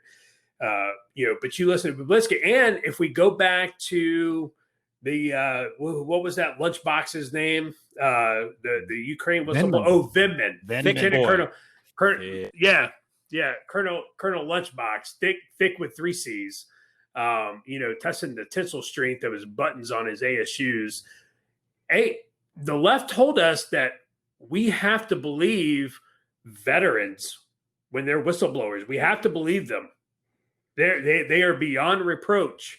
So, I mean, even if you're in the camp who's like, well, I don't know. Hey, the left gave you your marching orders. So you better goose step to them, lest you wind up in a train car. So, but when you listen to Babinski, man, you look at the emails. The Secret Service came out. They verified the travel dates on Hunter Biden when they were providing protection. They said, yes, these dates of Hunter's emails, him in these countries, they match up, to our travel, our records for our agents. It's not Russian disinformation. Stop kidding yourself. It's real. And for people out there who said that Trump is, compromised by Russia and he, has to do what they say. I tell you what, Biden has showed this. He has displayed this for years. He's very defensive of his children. And I get that. As a parent, I get that. But at the same time, he is defensive to a fault, right? When I know my kids are wrong, guess what? I'm not going to defend you. It's your ass. Biden's not that way. Biden is, he will bend over backwards. He will do anything in the world to save Hunter. And if it comes down to it, the Chinese have Hunter. Like he is bought and sold. Done. And if it comes down to it to where the Chinese give Biden an ultimatum, it's either Hunter or the U.S., I'm telling you right now, Biden will sell this country down the fucking river in a New York minute, and he won't lose a second of sleep over it because he's going to save his shitbag son. And out there right now, I guarantee even Biden probably had that fleeting thought when this first broke. Biden was like, fuck, man, God took the wrong son. He should have killed Hunter. He should have killed Hunter, not Bo. But don't think for a second that Biden won't sell this country down the river to save Hunter's ass, because Hunter's done, dude. And Roger called it. Hunter ODs in the next 60 days, 60, 90 days. If Trump wins and there's a special counsel, done. Yeah. Hunter ODs, hands down. Yeah, no, totally. And I think with Luke, and you have to tell me if you agree with most of this or not, but it's 3 things really stuck out to me during the Babinski interview with Tucker Carlson. One, he's extremely descriptive. And, they always teach us through these courses or whatever. If somebody's lying, generally your intro is really big. And then your middle, when you're on the X is really small. And then your closeout's really big, right? So, I don't have my homework. My dog ate my homework. Because what happened was you go in this huge intro, setting everything up. You're setting the stage. Then the actual incident, because it's fake, it tends to be very small. And then when you're closing it out, right, to wrap everything back up. He is not like that at all. When he talks about specific meetings, which he's like, we were at the Hilton. We sat in a corner. There was a podium right here. He sat behind. I mean, he is very, very descriptive to the point where I think, and again, it's a couple years, but you might actually be able to go back and find some evidence that Joe Biden was in that area at that time. I would not put it beyond that to be able to do that. The second thing that he kept reiterating was, he said, hey, look, when he, Tucker Carlson had some screenshots from the phone. He's like, I didn't write these. He's like, you have to understand, this is not me forwarding a message. This is not me sending Hunter an email. He's like, these are from Hunter. These are from the Bidens. These are from these folks to me.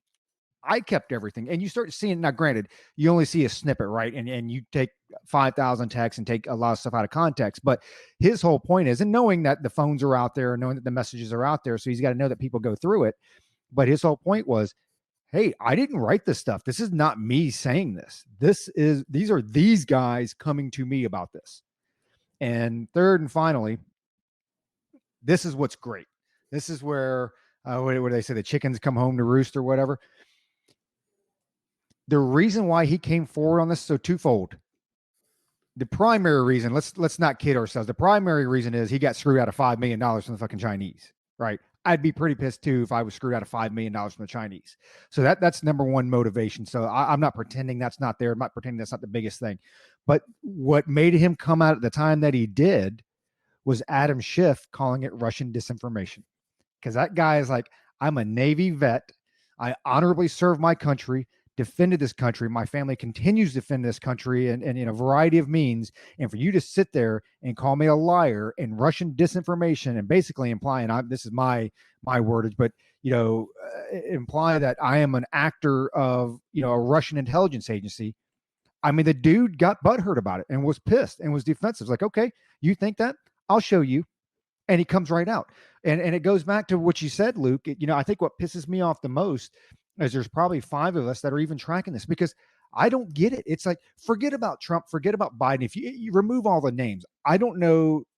To me, the texts are extremely clear. And I try to be as objective as hell because the reality is, according to Josh, Biden's going to be the next president. So when he gets in office, you're going to have a guy there who's been getting kickbacks from the Chinese Communist Party. Period. I mean, I don't see, that is probably 1% from verified 100% fact. And the only reason it's not verified 100% fact, and I guess I'll throw this to you for our last go around. I actually do not know, and this is hard. This pains me because being investigators, all 3 of us, intel community, yada, yada, yada. What in the heck is Ray, Barr, the FBI, the DOJ? I mean, like, I don't even know what they're doing now. The fact that Josh was able to pull up the FISA, well, that tells me right there that it's done and over with, because if there was an active FISA going on, I mean, there's no way that the FBI would have released any of that info. I understand if you don't want to release details of an investigation, but to me, they went through an impeachment and they've had this laptop for over a year or about a year. So at that point, it seems to me, having all this, you'd be like, hey, you bring in because I don't even believe that if you went to a Schumer or something like this, like, look, man, Joe Biden's on the take and we have proof. I mean, there's just no way in hell. There's no way in hell that you go through all this stuff. So, I mean, what in the heck are the FBI and the Department of Justice doing, Luke? I mean, I truly don't even have words for it. Okay. Well, first of all, I don't want you blaming me for not muting my mic tonight. Okay, especially that one. I don't have a screw-on water thing. That I don't have that, so don't stop blaming me for all this stuff. It wasn't me. I've been good at muting my mic tonight, so I don't want to hear any of your crap, Roger. Okay, but yeah, with Bob Alinsky, I agree with you 100%. You made some good points. Your 3 points that you made, all legit. I did listen to actually 8 minutes of the interview today. I forgot about that. And I too was impressed with his delivery. I think it's a good move on his part all the way around. Very measured move to do what he did, for the reasons you stated, but also it's like, what do I have to lose? What's on that laptop? And he's hedging his bets, just like Josh. If Biden gets elected, this is going to either blow up bigger or it's going to go away and I might go away with it, type of thing. So it's like, I need to go big, I need to go loud, and I need to do it now. I think it's funny about the Schiff thing. That might have been the straw. That might have been the breaking point, the straw that broke the camel's back. But I mean, I think it's a good measured move on his part, politically speaking, and to, maybe save his own skin. I'm gonna go off of my conspiracy rant now a little bit, because I don't have anything to back this up other than everything. And this kind of goes to your Barr point and your Ray point. It's like, okay, it's swampy out there And we can tell just based on this laptop. And anybody who wants to say, oh, I don't really believe stuff like this happens, you're just naive. You're just naive. When we're talking about hundreds of millions of dollars, billionaires going in and out of, lobbying firms, consultancies, all these things, it's a dirty, dirty, not just our politics, but world politics, international deals. It's a dirty, dirty business. And everybody's always, and I think Trump scares a lot of people that are in this dirty, dirty business that don't have his back. She's like, I'm going to drain the swamp. And I think we're getting a glimpse of the swamp. I think we've gotten a glimpse of it over the past 4 years, how dirty the game is. Everybody's talking about his tax returns. We want to see Trump's tax returns to see, what his accountants did for him while he was a private businessman. It's like, I want to know how Biden got so rich for making, an average probably of about $115,000 over 47 years. How does that dude have 9 houses? How does he do this? How did his bottom line from when he got out of office go to what it is now? How did that happen? And this is where I get my conspiracy hat on. Every single one of these people, right? They, after they get out of office, it happened with the Clintons, with the Clinton Foundation. It happened with Obama. It happens with all these people. First, they do a book, right? And it shoots up to the number 1 on the New York Times bestseller list. And newsflash, people, you pay to get on that list. It ain't because your book is good. It's because your publisher paid to get your book on that list. That's just how it works, man. That's just how it works. That's how the publishing world works, especially the New York Times bestseller list. So they make a few $1 million off this book. Okay.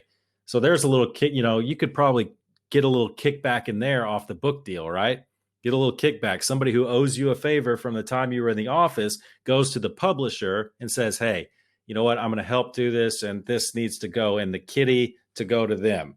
Okay. Same thing with speaking engagements. They go to speak to the international, basket weaving convention for, over 40 males with bald heads, and they get $250,000 to speak at this convention, all expenses paid. Who's paying that? Is it the Basket Weavers International for 40-year-old bald men? No, it's not. It's somebody is sponsoring that, and that's a kickback. Okay, now I don't have anything to back this up. Just I'm not an idiot either. Okay, I mean, it's a dirty, dirty world that these people are playing in, and we're seeing bits and pieces of it. I want to know how Joe Biden made all the money he made for over 47 years. Or the 4 years he was out of office, he made all that money. How the hell did that happen, man? I don't care about Trump's tax returns. I don't care how crooked Trump's accountants are, because they're the ones that does his tax returns, not Trump. But anyway, dude, I kind of went off on a tangent there. It's dirty, dirty politics. There's a lot of money involved. I think that Bob Alinsky made a good gamble or a good move coming out when he did, regardless of what the facts are. Which it looks pretty cut and dry to me. But man, oh man, I think I said it a couple of weeks ago.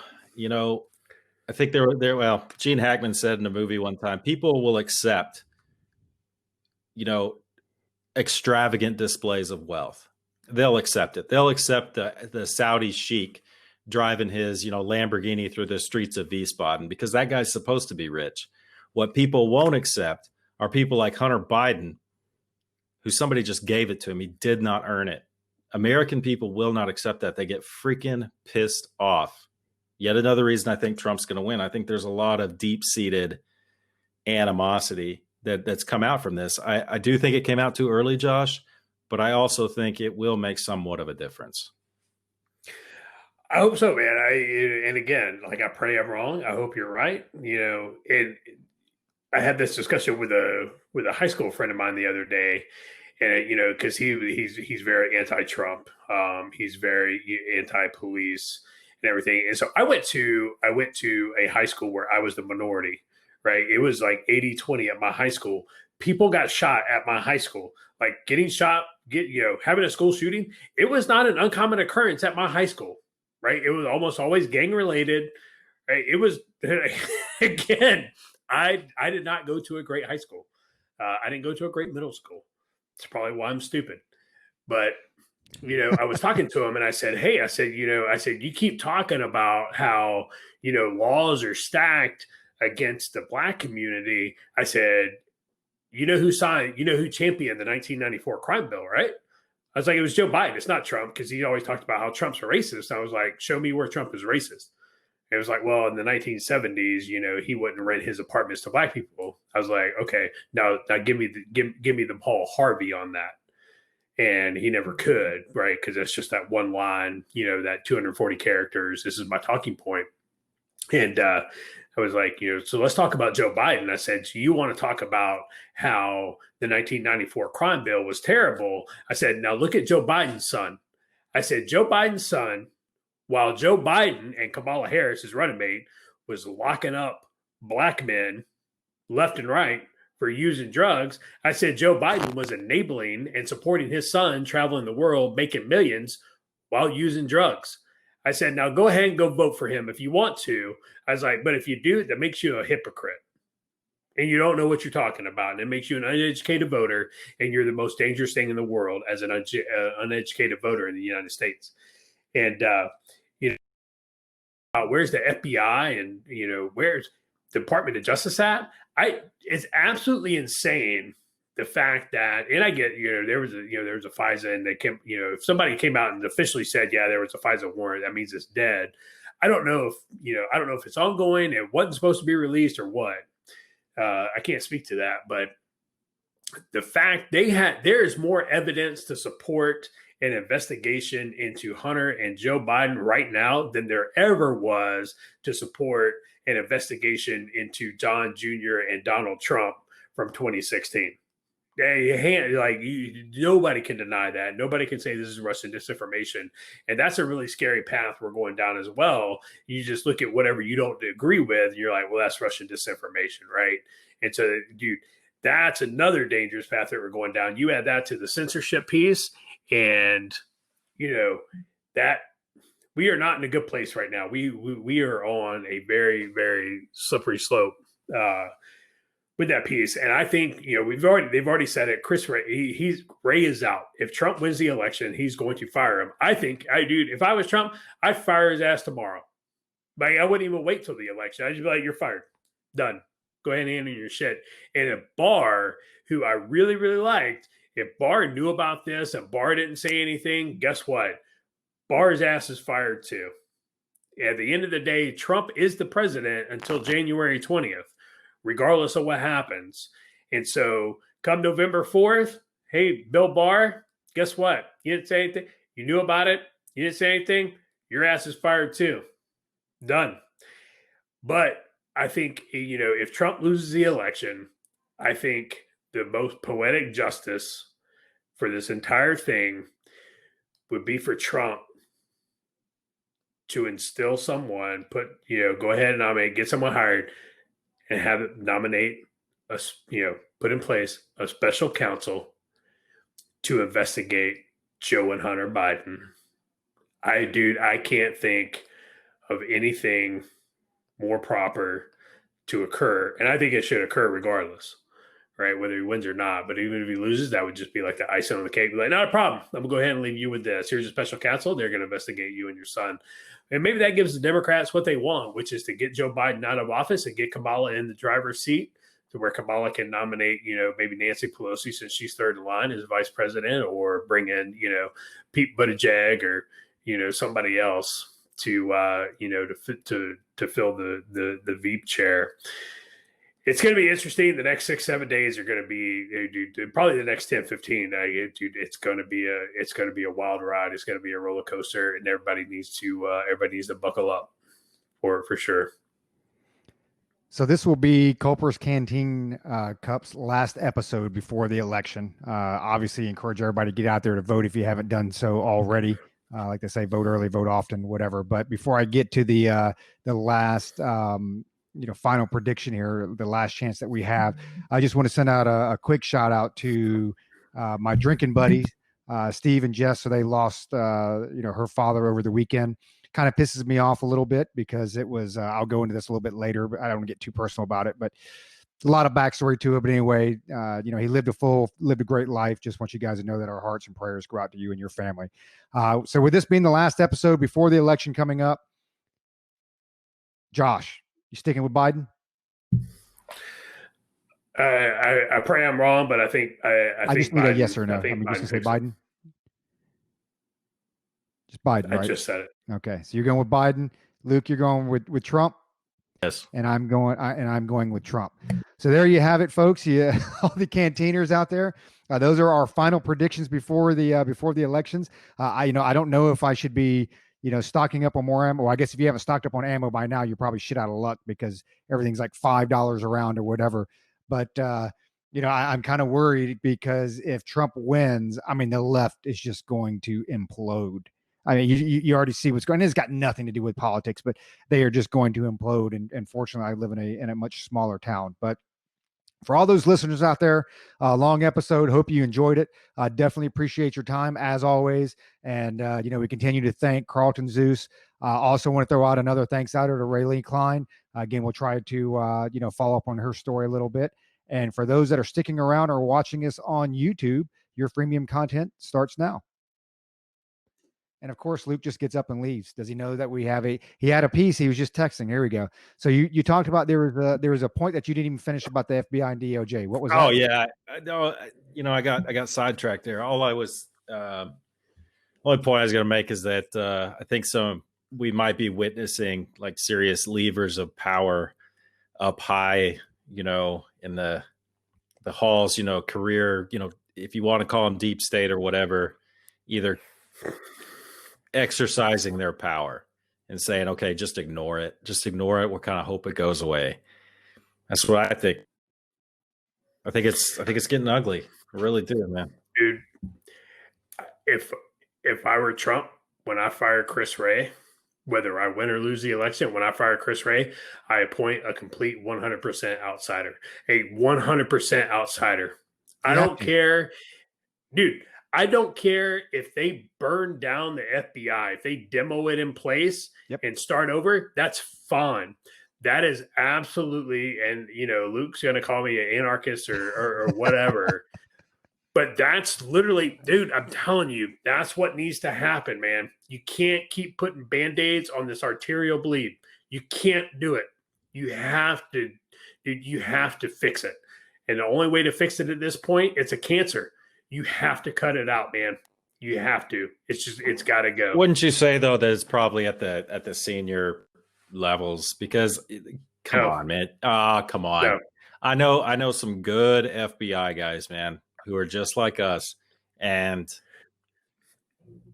more that are just like us than not. And those are the rank and file. I don't know the the senior leadership. I can't think of. I'm not saying you have to fire everybody, right? I'm not talking about firing the rank and file. I'm not talking about that. I'm talking about you demo that place that, you demo the FBI in place as far as their authorities go. They're a law enforcement organization. They lose all of their intelligence authorities. Done. That is gone, right? Maybe there needs to be a separate organization with intelligence authorities. The FBI has shown time and time again that they cannot handle both law enforcement and intelligence authorities at the same time. They can't. They can't do it. It's too easy to abuse, right? Who's ever really done that effectively? I mean, maybe Israel. Nobody. I don't know, man. No, nobody. Right. And so I used to hate how the Army divided up CID and CI. Right. You used to be like, this is so dumb. The Air Force and the Navy, have it right with OSI and NCIS respectively. But then you look at it and you're like, this is actually really good. Like, this is a great model.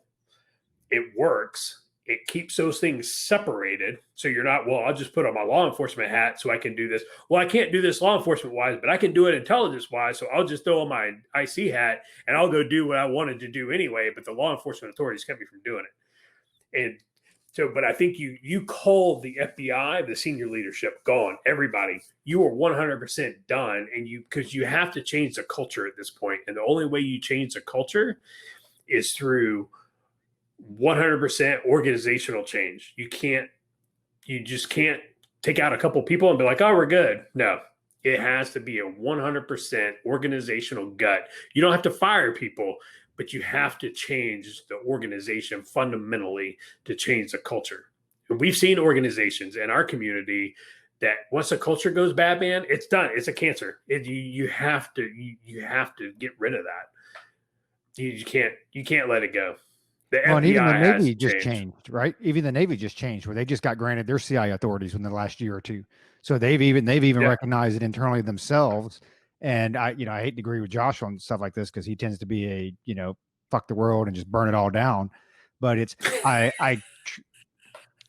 have to side with him on this because I am convinced, and we've talked about this several times. The black helicopters is that I am more and more. I was never a big deep state guy. And I'm not saying that I don't think it's the right term. I think the problem is there are folks out there, and I'm mainly talking about the right, that are never Trumpers, that never were classified as never Trumpers. They want the status quo. That's what they want. Mhm. They just want, dude, this is Coke and Pepsi in the 80s. Okay. There's nothing more than that. It was never about Coke beating Pepsi, Pepsi beating Coke. It was, hey, we need to stay 1 and 2 and keep that barrier to entry so freaking high that nobody else comes in. And you know what? We'll go back and forth a couple years here and there. You'll have the presidency. I'll have it. We'll flip flop back and forth. And it's kind of that rubber band that we talk about on the political spectrum. But I'm so convinced that majority of the right hate Trump and want to go back to the way it was, before he came in office. I'm convinced of that.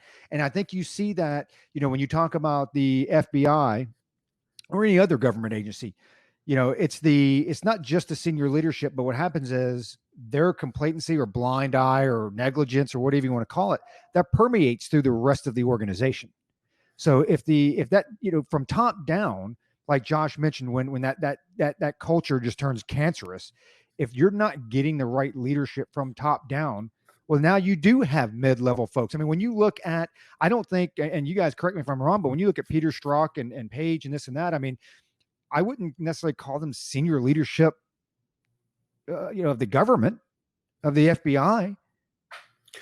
Okay, probably a little higher than mid-fed. You're a little higher than mid-level, but you're not a policymaker. You're not an executive, administrative, type personnel on the operator side, which those folks are generally what, 12s, 13s. I mean, your supervisory agents are 12s. But these guys, right? Like Strzok in particular, and Eric Ciamarella, I'm going to say it. Fuck. YouTube. Oh shit! Now our stuff's going to be censored. These people they're addicted to being within the halls of power, talking to senior level staffers, consultants, things like that. They have a taste of it. And you're right, Roger. I'm not disagreeing. I'm just saying that no, they're not in senior leadership, but these are the people that have their fingers on the pulse of the power players in DC. I wouldn't call it deep state either. I just say they're seduced by the dinners they get, the events they get to go to, things like that. They're seduced by the power and the prestige of it. Strzok was never going to leave DC. He was never going to get some assignment somewhere. Well, he had made it to the top, not to the top, but he was in charge of a CI for the FBI. So, I mean, I agree with you, but yeah, I'm with you. I'm not going to call it the deep state. Like, it's not a coordinated thing where they have meetings every other Sunday, in Foxstone Park or whatever. But there is something, and people who have a lot of money, they just want to go back to the way it was. They just want to go back to the way it was. Roger is 100% correct on this, and like Roger, I hate to admit when Roger's right, just based on sheer principle. But Roger's 100% right. Right? You think about it. You go back to nominative organizations that we grew up in. They're badge protectors. That's all they are. They're badge protectors. They don't care. They disagree within that organization. They're like, oh, whatever, But at the end of the day, any outsider trying to come in, it's like, whoa, who is this guy? You're going to come up and you're going to upset the apple cart. You're going to upset the good thing that I have going, right? I'll get on here and I'll walk down the hall and I'll talk about standards and, this and that. And I'll talk about decorum. And then I'm going to go do whatever I'm going to do, right? We all know those people. But at the end of the day, those outsiders trying to come in, it's like, oh, who are you? No, you can't come in. Like, this is the country club. We're not accepting new members at this time, right? And yeah, the deep state. Right. You look at Ben Sassy, right? So Ben Sassy got caught on, hot mic, MF and Trump. And it's fine if you disagree, that's fine.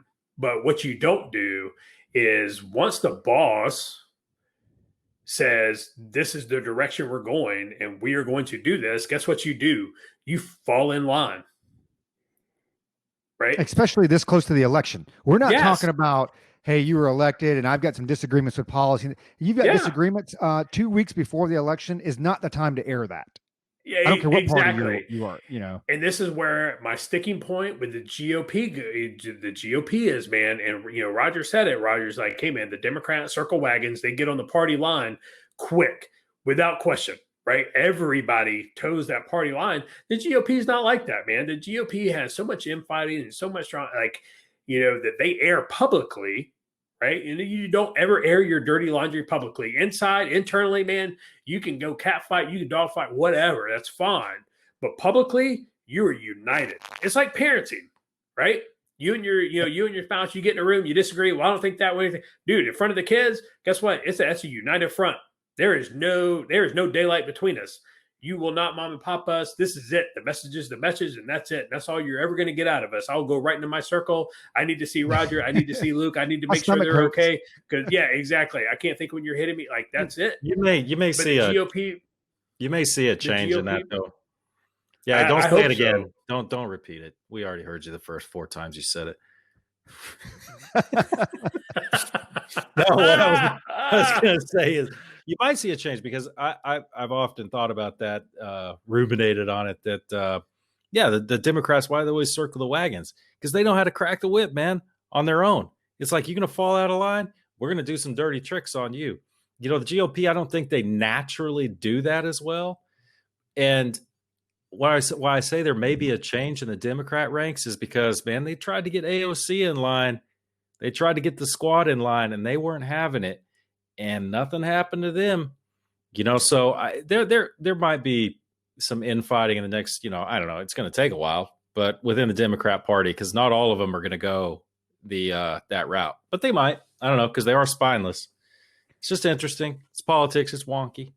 So before this show goes completely off the rails, as Josh pours another glass, we'll get ready to close this thing out. So this is the last time now we did the close out on the podcast version.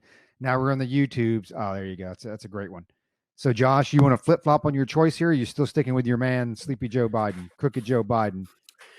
He's not my guy, man. But like we literally just talked about, the GOP thinks they're in some honorable, they're going to go duel in the Sunny Meadow on a Monday afternoon.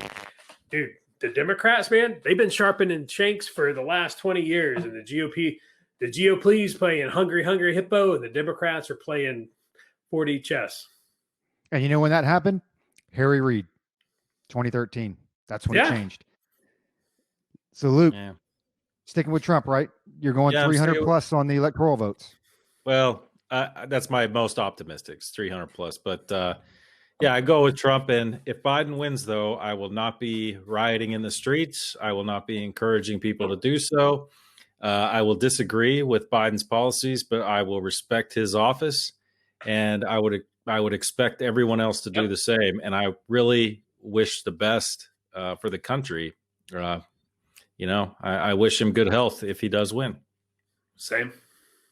All right. And so I'm going to stick with mine. I'm sticking with my 288 electoral college votes, which, it's funny how CNN continues to put out, well, Donald Trump didn't win the popular vote. And, the ACB, this illegitimate process. And not that anybody gives a shit who we are, but I get on Twitter and I'm like, so what part of this process is illegitimate?